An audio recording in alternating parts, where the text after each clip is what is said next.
We're doing Greek today, Chairete Pontes. So as Lucas mentioned, in some former iteration of my life, I was a professor of Greek with a focus on ancient drama. And so it's really exciting to be here today. When Menlo asked if I would give a talk on this subject, I was more than excited.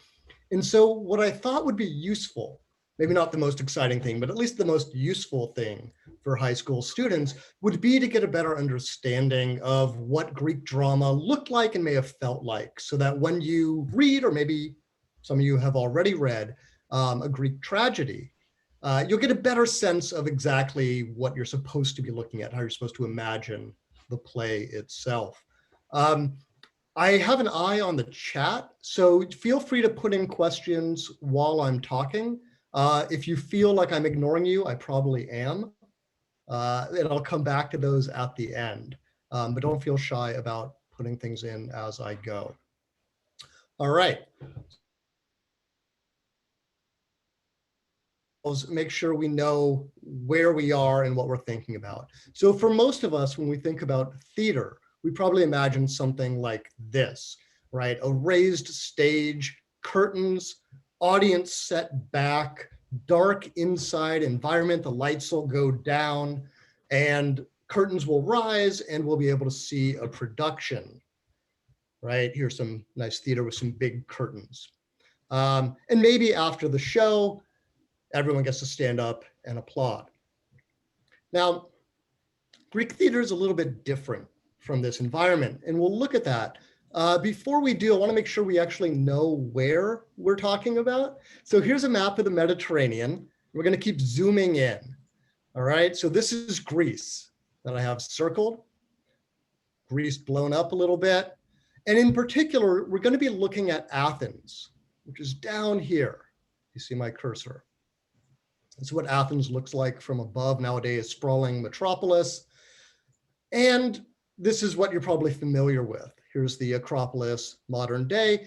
And the focus of the talk spatially is going to be right here on the southern slope. But what I want us to do is go back in time, if you can, and imagine not this Athens, not this Acropolis, but something that looks less like this, which is what the current theater looks like, and maybe more like this. So this is Athens in the 5th century. I want us to go back to this time where Athens is a thriving ancient Greek city. All right. So to do that, thought it'd be fun to go back in time, starting with the Theater of Pompey, first concrete Roman theater built in 55 BCE, and work back sort of architecturally from something that looks very familiar to us to something that'll look a little bit less familiar. So here you have large seats, large playing space, that raised stage, multiple levels. It's a huge theater. But again, this is 55 BCE. Here we have a reconstruction of what a Roman temple may have looked like in the Theater of Dionysus, where we're going to be talking about today. You can recognize it by this pattern on the floor here. It's actually the same in my backdrop on Zoom. All right, so this would be, 1st century or so. Again, that huge stage, seats going very far back. We're going to keep going back in time here a little bit. So what we have here is Roman theater in the 1st century. Now we're going to go 2nd century Greek theater. At least on my screen, that's not loading. Let's see what we can do.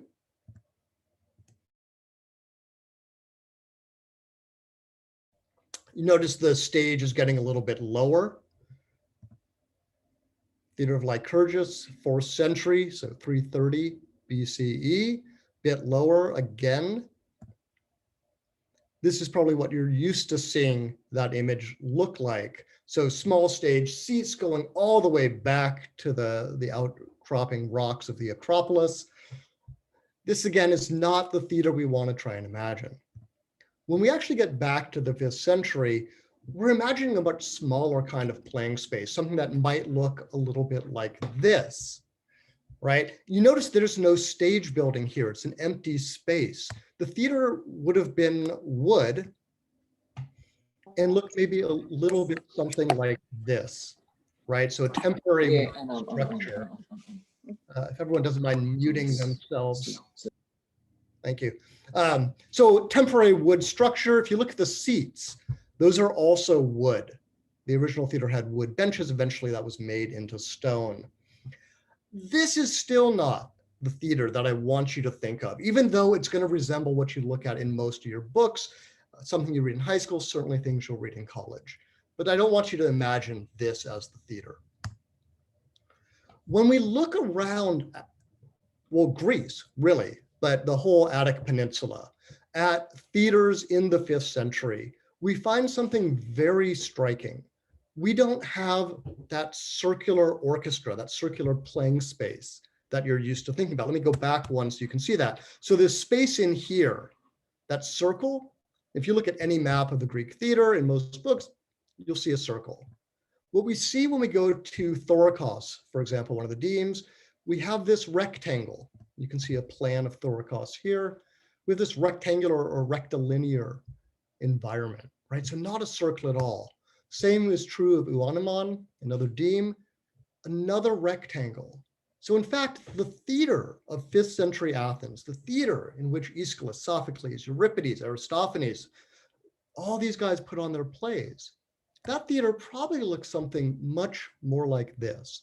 And this is the theater that I want you to envision when you read Greek drama. Now, I just want to label a few things. You get a sense of what we're talking about during this talk. The theater itself, very importantly, is part of the precinct of Dionysus. So you see a temple right here, sort of just behind the stage building. This whole area is actually a religious area in honor of Dionysus, and we'll talk about him in a minute. You had, as I said, this wood stage building called a skene. If you replace that K with a C, you're going to get the word. So the skene is a stage building. In front of it, you have this orchestra. An orchestra means dancing place. And we'll talk about what happens in the orchestra. And then you have the seats.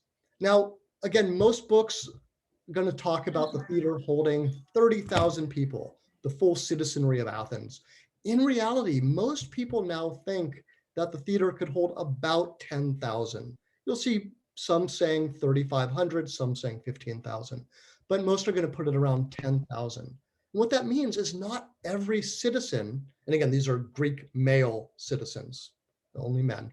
That means that most citizens couldn't attend the theater at the same time.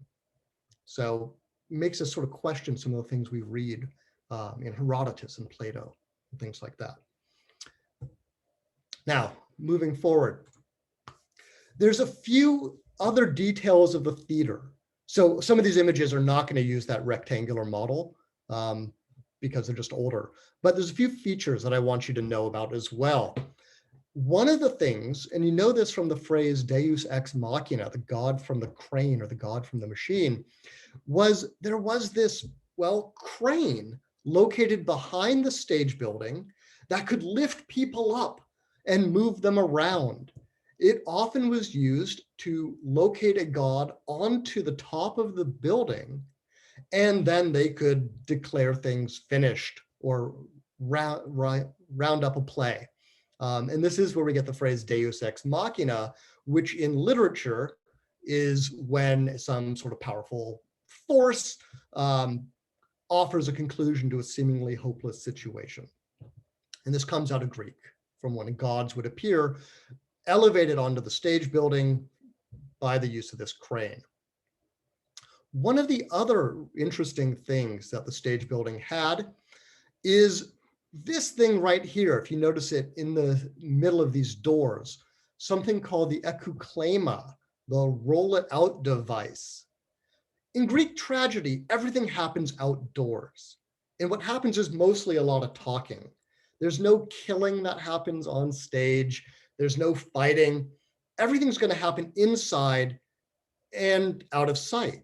When you want to show an inside scene, you could wheel it out on this Ekuklema and display it to the audience. and the audience would simply accept, okay, now I'm looking at the inside. This was often used to show dead bodies.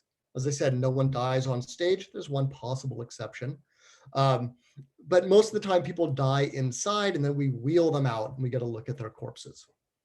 So it's a weird little feature, and something that I think if we were to use in a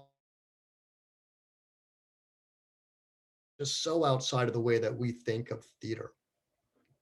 One other thing that I'll point out while I have this drawing up is you notice we have multiple doors. In tragedy, this image is of a comedy, Aristophanes' piece. This central door probably was the only door in use in Greek tragedy. People will debate this a lot. In comedy, we likely had 3 doors in most plays, but in tragedy, a single door. So that's where you want to imagine everyone going into and out of. Now, I mentioned that this all took place in the precinct of Dionysus. And so let's understand a little bit about who Dionysus is. And here we have a nice image of him from a Greek vase. Dionysus is the god of wine. He's also the god of theater and of masks, and the god of ecstasy, of standing outside of yourself. And all of this really comes together in Greek theater. And in fact, we'll talk a little about some of the details there, but Dionysus is a god of masks, of performance, of almost embodying someone else or some other reality, is really what theater is about to a great extent. And actually the image we have here, it might look like that's Dionysus. In fact, it's an effigy. This is a mask of the god stuck on a, you can see it down here. He doesn't have skinny little legs. This is a wooden pole.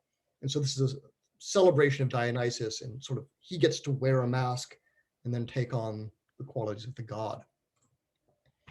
Now, Greek tragedy isn't just one play performed at one time. It's part of a multi-day festival called the City or the Great Dionysia. And that would begin with a whole parade where people would lead a statue of Dionysus, Dionysus Eleutherius, Dionysus the Liberator, from the very edge of the city to the theater itself, to the center of the theater. And so you have this movement of the whole city coming inside the theater through Dionysus. And in fact, this cult statue was present during all of the plays and watched the productions. Interesting there. One of the other things that took place during this festival was the performance of dithyrambs.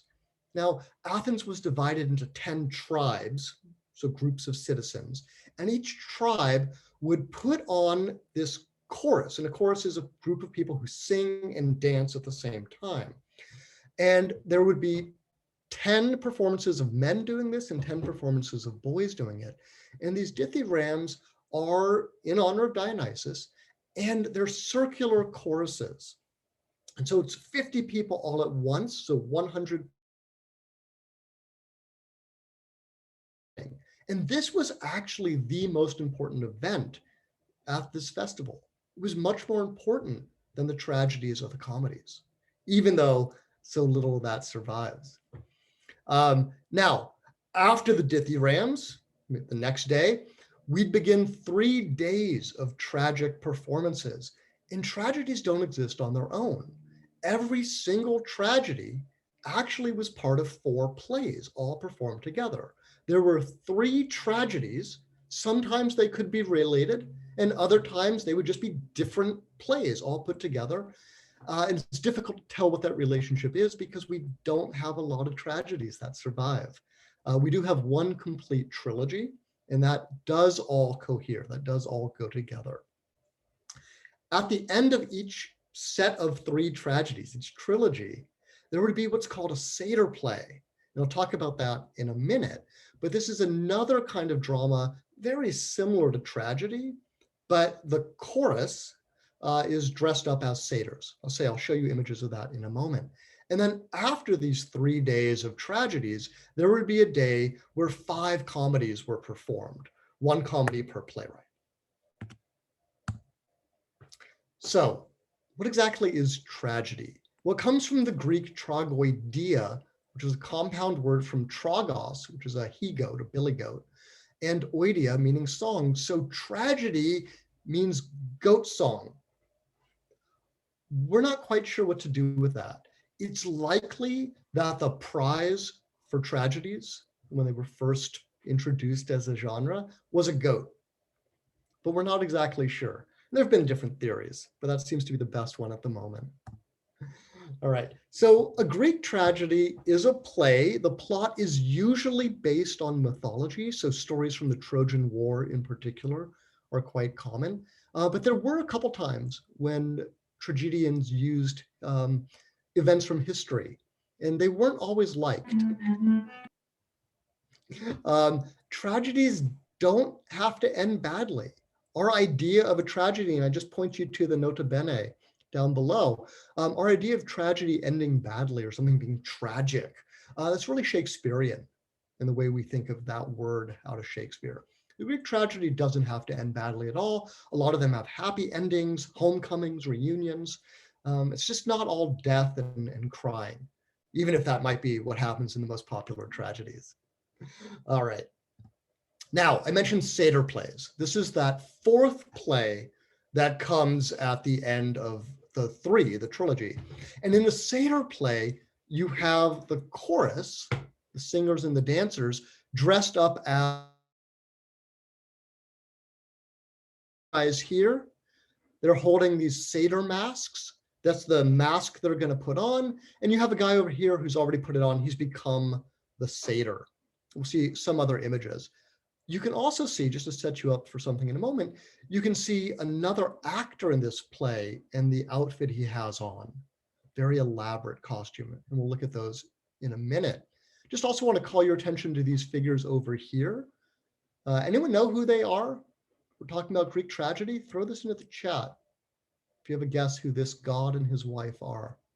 This god wreathed in ivy. Does he ring a bell to anyone?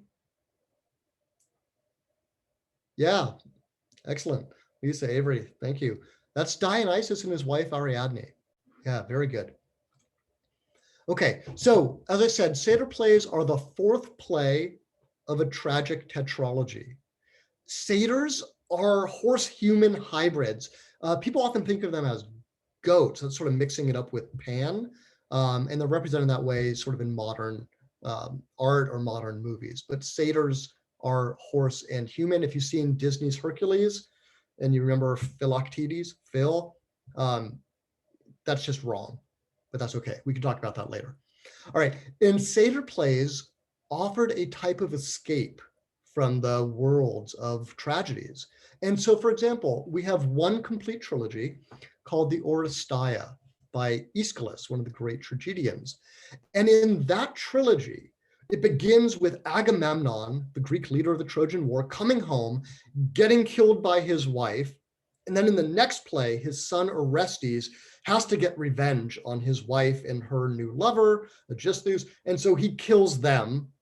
And then in the third play, he's pursued by the Furies, these spirits of kindred bloodshed that chase him all the way to Athens, where the resolution comes from the creation of a homicide court, but still kind of fraught with tension. So you have three plays all about family violence and dysfunction, and it concluded with a play that we no longer have called Proteus, which is about Agamemnon's brother, Menelaus, and him coming home from Troy. So sort of a happier ending than that. All right. Now I want to get into some of the nitty-gritty details about what the actors look like. So actors had masks. This is really important. I'll show you several images. We see these masks in all sorts of forms. We have terracotta, sort of like souvenirs maybe that you could pick up. We see them in Roman mosaics. Here is actually two masks produced by Amy Cohen at Randolph College, who's very into studying masks and putting on Greek performances, what's called original practices with masks and music and all that. Now, there were, of all the people you might see on stage, only 3 actors who would speak. So all the roles, no matter how many roles you had for speaking parts, were going to be filled by 3 actors. And that means that one actor would be playing multiple roles. And playwrights could do interesting things with this, making the same actor voice a father and a son, for example, as we see in Sophocles' Ajax. So you can do really, really important things. Now, one other thing, if you've read Shakespeare, this may be familiar, all the actors were men. So when they played roles of women, and there are lots of women in Greek tragedy, they likely made their voice sound higher, modulated their voice in some way, but we're actually not 100% sure of that. And then also, and I pointed this out on the vase earlier, they wore very elaborate costumes. So some images here we can see a couple actors. You can see the dress. You can also see over here on the left the boots. They often wore boots.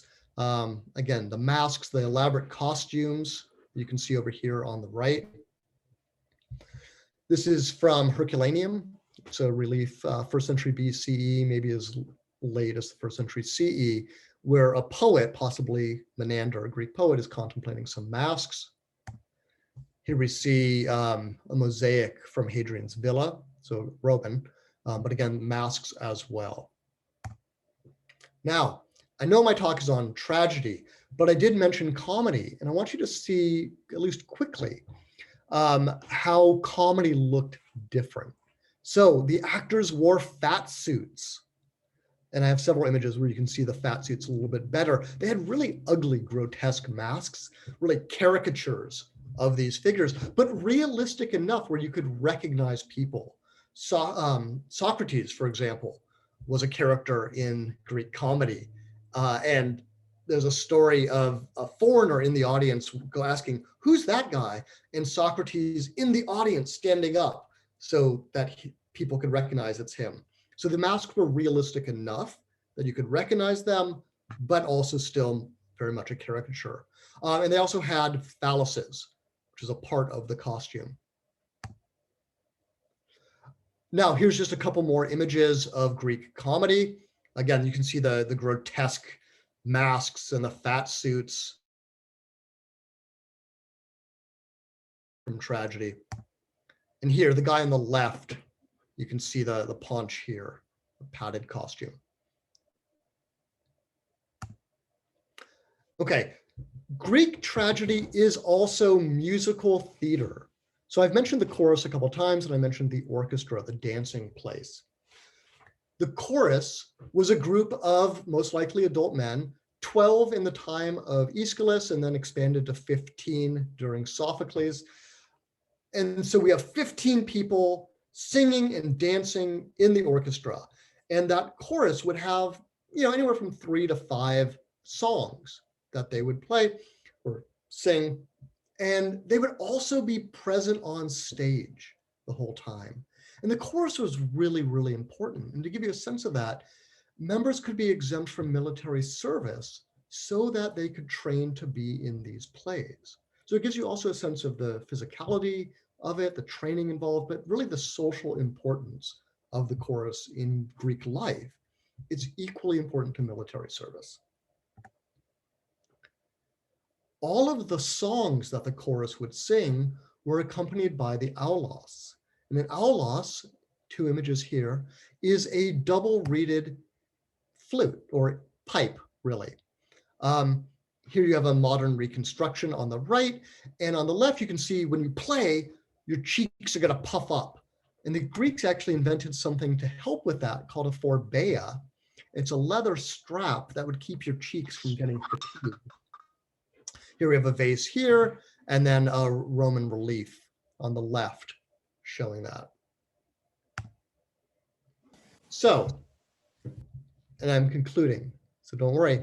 One thing I want you to take away, and I have a recap slide in just a moment, is how crowded the theater would have looked, right? So I've taken that little Bernie Sanders meme and I've filled him up in our theater space here.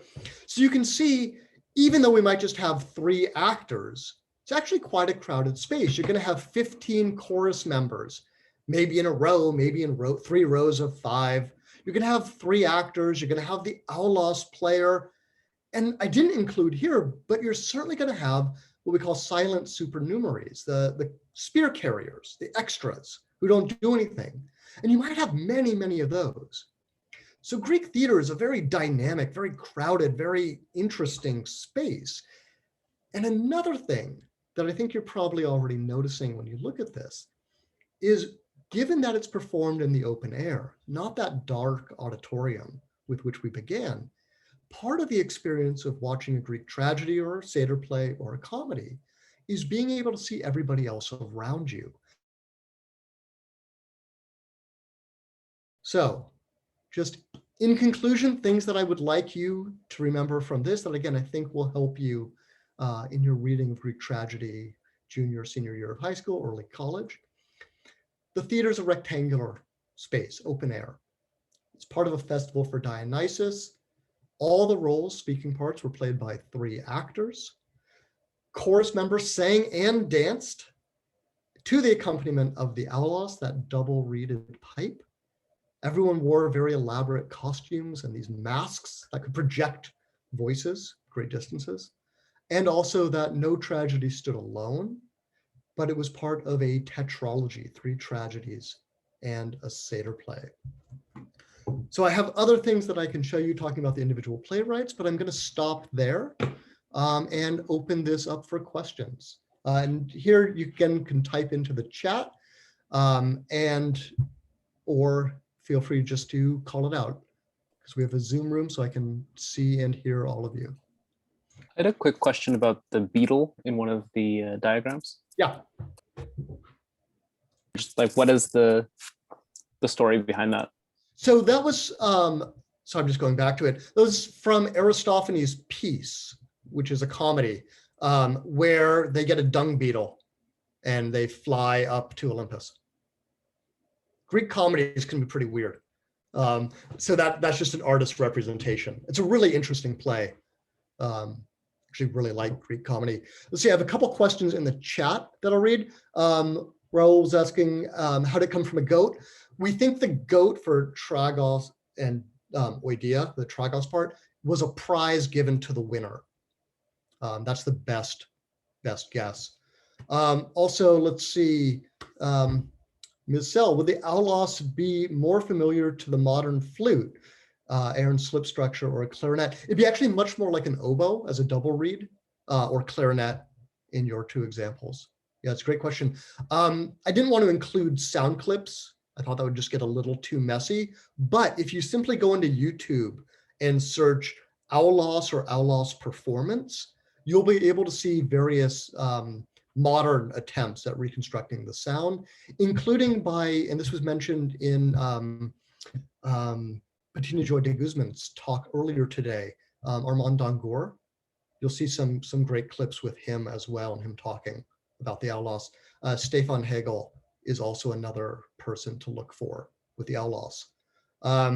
Let's see, I learned in the Nero Colloquia that plays were played by slaves, and Nero being there was a bad thing. Was that different in Greece? Oh, great question. Yeah, so these were all citizen actors in Greek drama. Really important difference, right? You're in Roman drama, you could dismember slaves on stage if the drama called for it. And you certainly wouldn't do anything like that for a Greek drama. As far as sort of an equivalency of Nero, another really interesting question, the most important figures, the Archon Basileus or other figures like this in Athens, they weren't necessarily going to be actors. All the actors were citizens, but they would have seats in the front row. So the dignitaries or the most important people would sit up front. From the Theater of Lycurgus, 4th century, we have big stone thrones, and you can actually still see these if you go to the Theater of Dionysus today. So yeah, very important people would be there.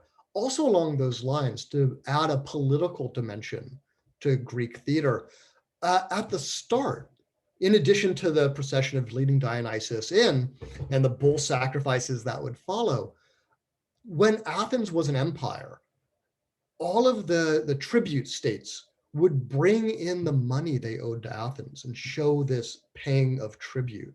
And so there's a strong sort of Athenian empirical element in the 5th century. It's a power display of Athens' military might that sort of sets up this festival. Yeah, really great question. Thank you, Farhan.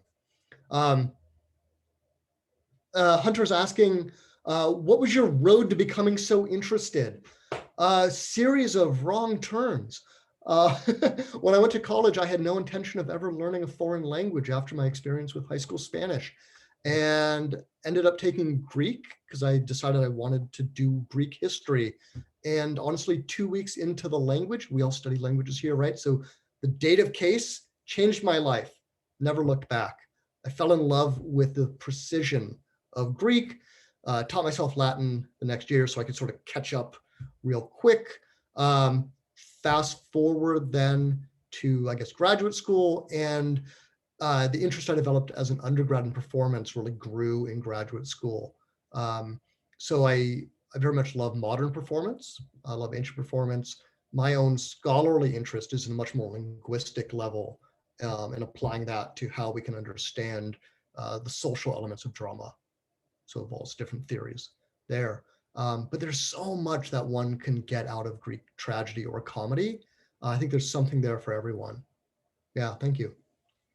Any other questions? I know you have had a very long day and a half, so I understand if you're tired and you want to get going, but happy to stick around and answer anything.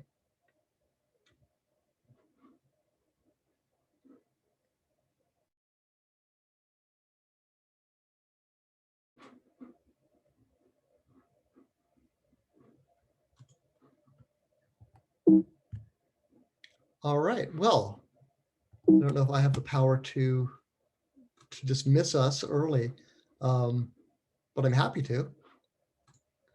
Lucas, are we allowed to get going? Yeah, we are. I'd just like to thank you for doing this. Your passion for this topic really just shows in this entire presentation, and I really enjoyed watching it. Oh, thank you very much.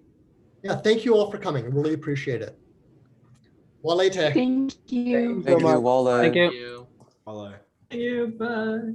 Thank you.